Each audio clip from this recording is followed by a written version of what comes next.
Fox's classic sci-fi paranormal drama The X-Files is returning to the small screen with a 6-episode miniseries. The original show's final episode aired way back in 2002, so we think it's time for a crash course. Here's everything you need to know about The X-Files.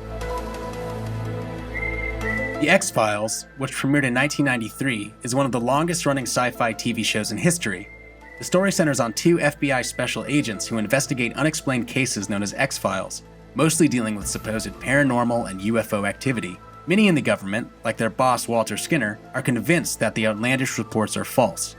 But conspiracy theorist Fox Mulder, played by David Duchovny, and his initially skeptical partner, Dr. Dana Scully, played by Gillian Anderson, will stop at nothing to prove that the truth is out there.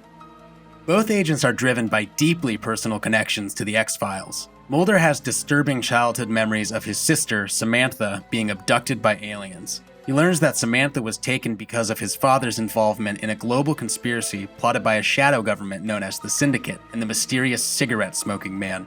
While initially assigned to debunk Mulder's work, Scully is ultimately convinced of its validity when she discovers an unexplained microchip implanted in her neck. Upon removal of the device, which she learns is tied to the overarching alien conspiracy, Scully develops cancer.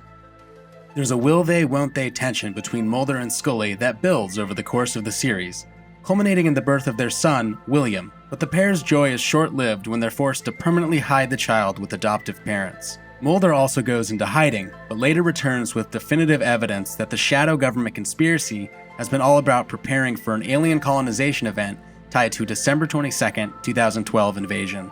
The agents are vindicated when Mulder is brought before a military tribunal for the murder of a super soldier who turns out to be an alien. The conspiracy is revealed, and the Syndicate's work begins to unravel, and the cigarette-smoking man takes a missile to the face. The 2008 X-Files movie briefly picks up these story threads. Mulder is living in a rural Virginia farmhouse as a fugitive with Scully. A lot's apparently happened since then. Mulder and Scully may not have lived happily ever after, and the alien colonization doesn't seem to have gone as planned. We'll find out when the X-Files return, starting January 24th on Fox. That's your crash course on The X-Files.